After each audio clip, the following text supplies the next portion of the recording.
नमस्ते, good morning. बहुत स्वागत है आपका। आप देख रहे हैं न्यूज़ वन इंडिया का मॉर्निंग शो नमस्ते यूपी। मैं हूं आपके साथ ऋतु तिवारी पोखरियाल। बुलेटिन की शुरुआत करेंगे। प्रदेश के मुखिया सीएम योगी आदित्यनाथ ने भोजपुरी में छठ पर्व की बधाई दी। उन्होंने कहा कि लोक आस्था, प्रकृति प्रेम और पवित्रता आज सूर्य उपासना के महापर्व छठ पर हमरे तरफ से आप सब माता बहन भोजपुरी समाज के लोगन के बहुत मंगल कामना। छठी मैया के कृपा से हमारे प्रदेश में सबके जीवन में सुख खुशहाली बनल रहे, इससे प्रार्थना बा। जय जय छठी मैया। लोक आस्था, प्रकृति प्रेम, पवित्रता आज सूर्य उपासना के महापर्व छठ पर हमारे तरफ से आप सब माता बहनें आप भोजपुरी समाज के लोगन के बहुत बहुत मंगल कामना। छठी मैया की कृपा से हमारे प्रदेश में सबके जीवन में सुख खुशहाली बनल रहे, यही प्रार्थना बा। जय जय छठी मैया। लोक आस्था,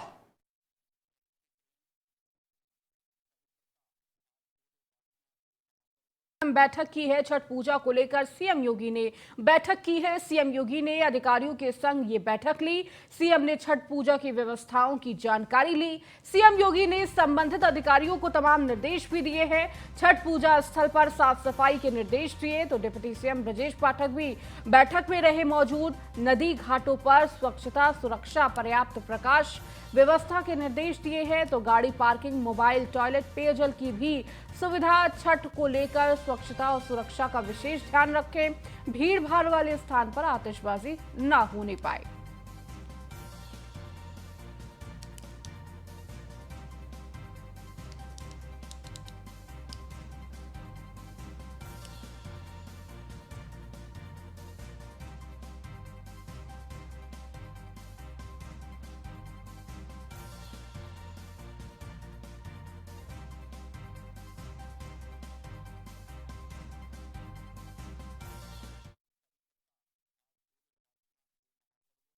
तरफ से तमाम व्यवस्थाएं जो हैं वो दुरुस्त होनी चाहिए। सुरक्षा और स्वच्छता का ध्यान रखना है और इसके साथ ही आतिशबाजी कहीं ऐसी जगह पर ना हो जहां पर लोग इकट्ठा हो।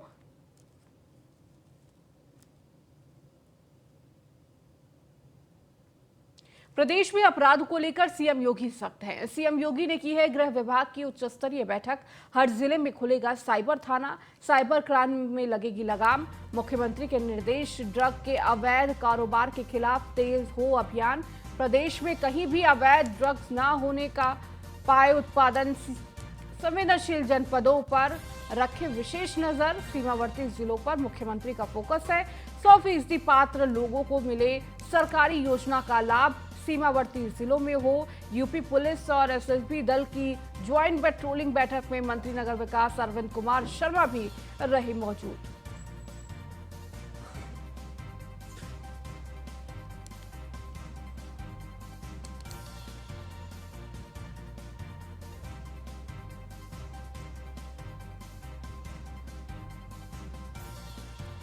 तो प्रदेश में अपराध को लेकर सीएम योगी आदित्यनाथ सख्त नजर आए। उन्होंने कहा कि तमाम तरह के जो अपराध है उस पर किस तरह काबू पाना है, इसकी रणनीति बनाएं। बैठक में पुलिस, अग्निशमन, महिला सुरक्षा को लेकर भी बातचीत हुई। हर जिले में खुलेगा साइबर थाना, साइबर क्राइम पर लगेगी लगाम।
तो प्रदेश में अपराध को लेकर सीएम योगी सख्त हैं। सीमावर्ती जिलों का हो यूपी पुलिस और एसएसबी।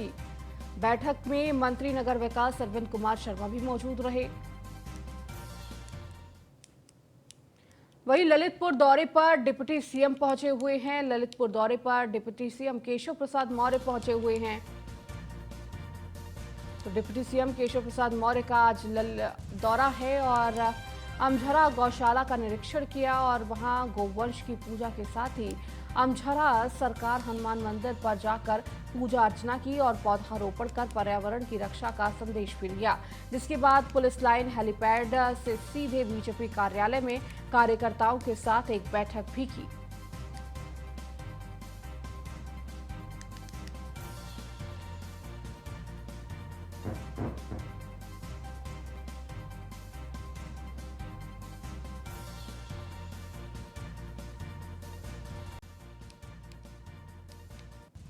सुबह 9:30 बजे पीडब्ल्यूडी भवन पहुंचेंगे डिप्टी सीएम। तो सुबह करीब 9:50 पर पुलिस लाइन हमीरपुर पहुंचेंगे डिप्टी सीएम।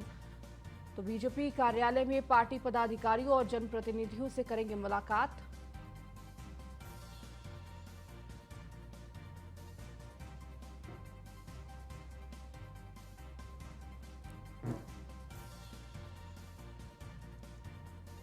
तो गौशाला निरीक्षण भी करें और डिप्टी सीएम केशव प्रसाद मौर्य का दौरा आज है।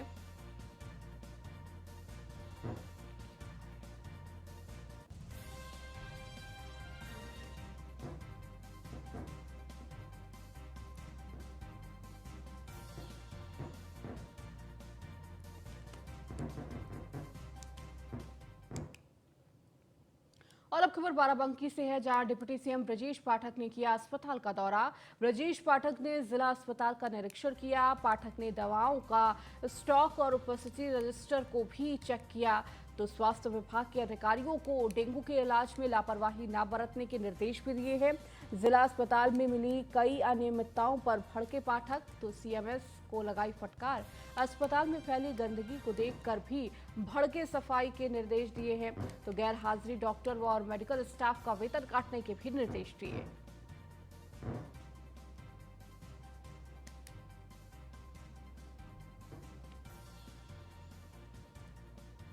तो औचक निरीक्षण करते हुए डिप्टी सीएम ब्रजेश पाठक नजर आए। स्वास्थ्य महकमे का ये औचक निरीक्षण था।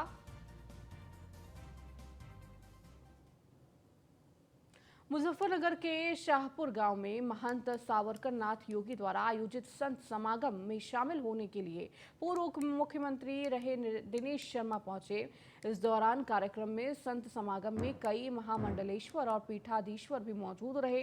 संत समागम में पूर्व उप मुख्यमंत्री दिनेश शर्मा ने सभी मंडलालेश्वर और श्रोतों को सम्मानित करते हुए कहा कि जहां संत होता है वहां बसंत होता है और जहां बसंत होता है वहां समस्याओं का अंत होता है। आगे उन्होंने कहा कि संत समागम का उद्देश्य होता है कि जात पात से ऊपर उठकर सनातन धर्म की रक्षा हो, एक दूसरे के लोग काम आए, समाज की विकृति दूर हो, कुरीतियों से समाज दूर हो सके, इसके लिए यहाँ संत समागम किया गया है।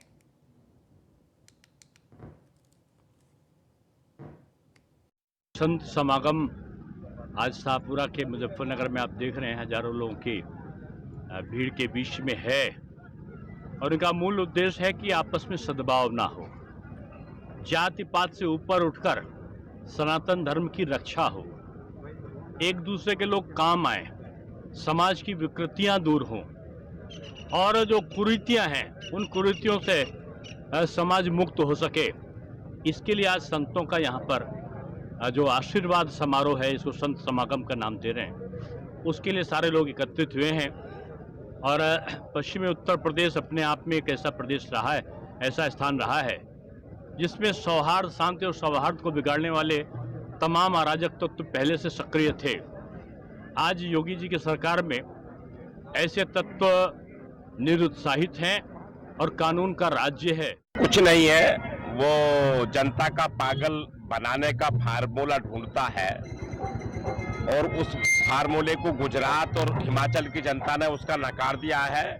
वो वापस आ गए हैं अपने घर और चुनाव मैदान से बाहर हो गए हैं। कुछ भी उनका फार्मूला चल रहा है, पंजाब में चल गया, दिल्ली में चल चुका है।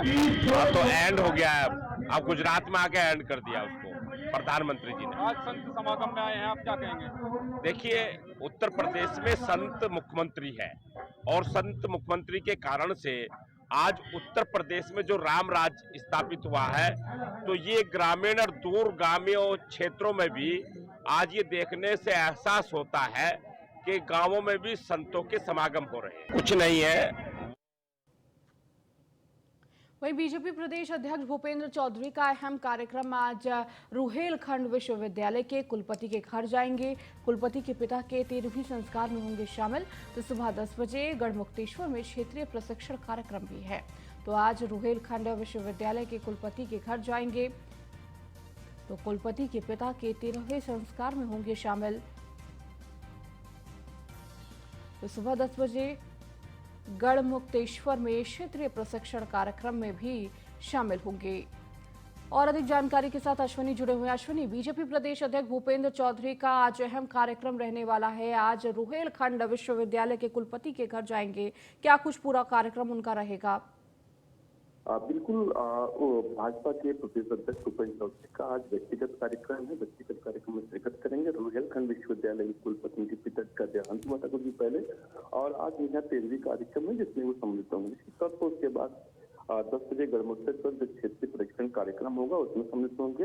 निश्चित तौर पर जो प्रशिक्षण कार्यक्रम लगातार भारतीय जनता पार्टी चला रही है, इससे पहले भी देखा गया भूपेंद्र चौधरी लगातार दौरे कर रहे हैं। निश्चित तौर पर कहीं ना कहीं नए कार्यकर्ता किस तरह से विकसित किया जाए, नए जो वोटर्स हैं वो उनको अपनी ओर कैसे बढ़ाया जाए, इन तमाम बिंदुओं को लेकर प्रशिक्षण होता है। निश्चित तौर पर उसमें भी भूपेंद्र चौधरी सम्मिलित होंगे।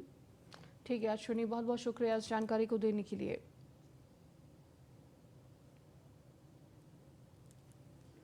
वहीं सोनभद्र में अमावर पेयजल योजना में खेल का खुलासा। जल जीवन मिशन का खेल का खुलासा होने पर मचा हड़कंप। खबर चलने के बाद जल शक्ति मंत्री की टूटी नींद। न्यूज वन इंडिया की खबर देख हरकत में आए जल शक्ति मंत्री। कल रात 8 बजे जल जीवन मिशन के अफसरों के साथ वीडियो कॉन्फ्रेंसिंग की। तो वीडियो कॉन्फ्रेंस के दौरान जल जीवन मिशन के अधिकारियों की क्लास ली। न्यूज वन इंडिया ने सोनभद्र के अमावर पेयजल योजना के खेल का किया था कल पर्दाफाश। जल जीवन मिशन से लेकर जिले के अफसरों में हड़कंप। जिले से लेकर लखनऊ तक अफसर हो गए हैं सक्रिय। सिंचाई विभाग के अफसर भी हरकत में आए। कनहर डैम से जोड़कर शुरू की गई थी अमावर पेयजल योजना। डैम अभी तक बना नहीं है। डैम से पानी सप्लाई के लिए बन गया है प्रोजेक्ट। तो जल जीवन मिशन के अफसरों के फूंक दिए 180 करोड़ रुपए।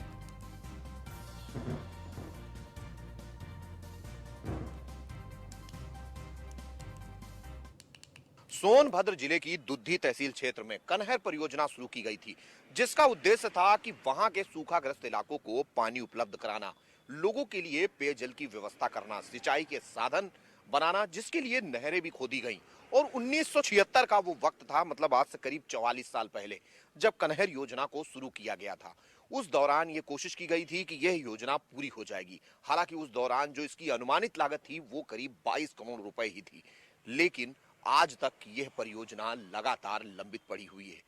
लगातार कहीं न कहीं उस परियोजना पर काम चला, लेकिन काम कुछ इस तरीके से चला कि 1976 से लेकर 44 साल बाद 2022 तक सिर्फ 74% काम ही पूरा हो सका और रुपए खर्च हो चुके हैं 2080 करोड़ के करीब। निश्चित तौर पर मुख्यमंत्री बदले, सरकारें बदली, लेकिन योजना वहीं की वहीं रही। उससे बड़ी चीज ये भी है, अमावर परियोजना जो कि उत्तर प्रदेश जल जीवन मिशन की तरफ से शुरू की गई, जिसका उद्देश्य था कि वहां के आदिवासी इलाकों में करीब 64 से ज्यादा ग्राम सभाओं में पेयजल की व्यवस्था करना, जिसके लिए 2 करोड़ लीटर पानी प्रतिदिन की जरूरत है। स्रोत के लिए कोशिश की गई कि कनहर परियोजना से इस अमावर योजना को जोड़ दिया जाए ताकि उसके लिए लगातार जल की उपलब्धता होती रहे। बावजूद इसके अफसरों ने यह जानने की कोशिश नहीं की कि जो योजना 44 साल से पूरी नहीं हो सकी, आखिर उससे पानी सप्लाई होगी कैसे।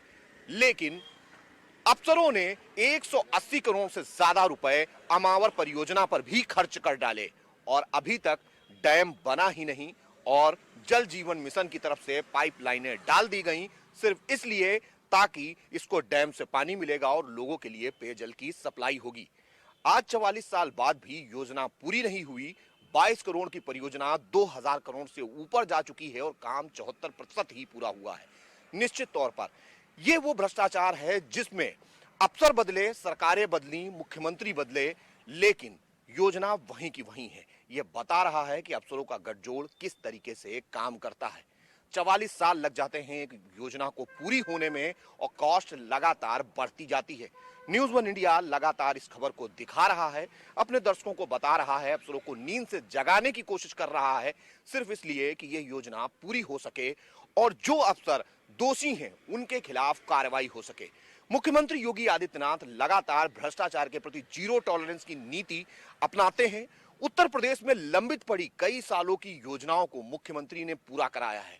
यही एक वजह है कि अफसर इस योजना को मुख्यमंत्री से छुपाने में लगे हैं, ताकि अब मुख्यमंत्री तक इसकी जानकारी ना पहुंचे। अब देखना यह है कि न्यूज़ वन इंडिया की इस खबर के बाद क्या एक्शन उन दोषी अफसरों पर होता है जो कहीं न कहीं इस योजना के लिए जिम्मेदार हैं। हालांकि न्यूज़ वन इंडिया ने सिंचाई विभाग के अफसरों और कनहर से जुड़े हुए अफसरों से बात करने की कोशिश की, जिस पर वो एक दूसरे पर जिम्मेदारी डालकर पल्ला झाड़ने की कोशिश कर रहे हैं। कैमरामैन अमित शाहनी के साथ मैं इसके Vajpayee, news one India, Lucknow. Sonbhadra. वहीं मथुरा में जल शक्ति मंत्री स्वतंत्र देव सिंह के सवालों से कन्नी काटी। सोनभद्र में जल जीवन मिशन में खेल के सवाल पर काटी कन्नी। मथुरा पहुंचे जल शक्ति मंत्री। न्यूज़ वन इंडिया के रिपोर्टर ने पूछा सवाल, तो सोनभद्र के रिपोर्टर हो या फिर मथुरा के रिपोर्टर, स्वतंत्र देव सिंह परेशान होकर जल शक्ति मंत्री स्वतंत्र देव सिंह ने दिया रटा रटाया जवाब। न खाएंगे, न खाने देंगे, न सोएंगे और न सोने देंगे। तो कोई शिकायत है तो बताइएगा, कार्रवाई करेंगे। न्यूज़ वन इंडिया पर बोले मंत्री स्वतंत्र देव सिंह, जानकारी दीजिए, कार्रवाई करेंगे। तो खबर से महकमे में मचा है हड़कंप, फिर भी मंत्री जता रहे हैं अनभिज्ञता। जल जीवन मिशन के सवाल से ही मंत्री जी के हाव भाव बदले। कौन सी जानकारी का इंतजार कर रहे हैं मंत्री जी? न्यूज़ वन इंडिया लगातार दिखा रहा है पूरा खेल। कैसे अधिकारियों ने किया सरकार को गुमराह, कैसे 180 करोड़ पानी में डालने का तैयार है महकमा। तो 44 सालों में क्यों नहीं बन पाया कनहर डैम? डैम नहीं था तैयार तो अमावर जल योजना क्यों की गई तैयार? तो आखिर वैकल्पिक इंतजाम क्यों नहीं किए गए?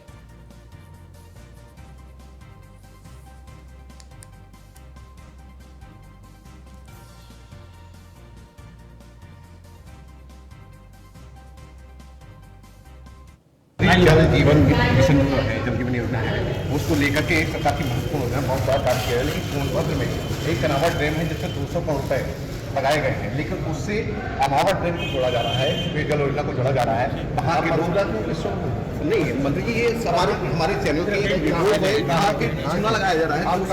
के अधिकारी लगे मोदी खाने देंगे, न सोएंगे न सोएंगे, मैं कह रहा हूँ कोई ऐसी हो तो हम जानकारी दें। जल जीवन मिशन जो है, जल जीवन योजना है, उसको लेकर के एक प्रकार की महत्वपूर्ण योजना बहुत बड़ा कार्य किया है। लेकिन सोनभद्र में एक कनावा ड्रेन है जिसमें 200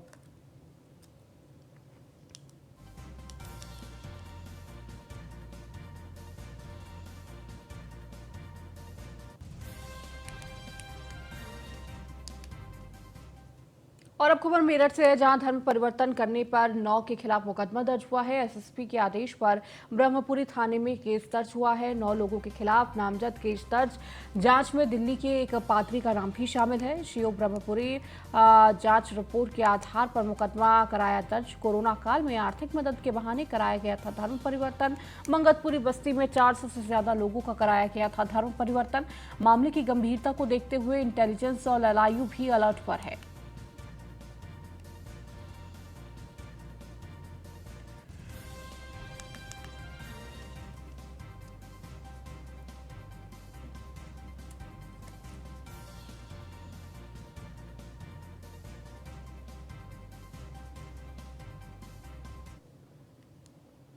ये 30-35 व्यक्ति पुलिस अधीक्षक महोदय से मिले थे।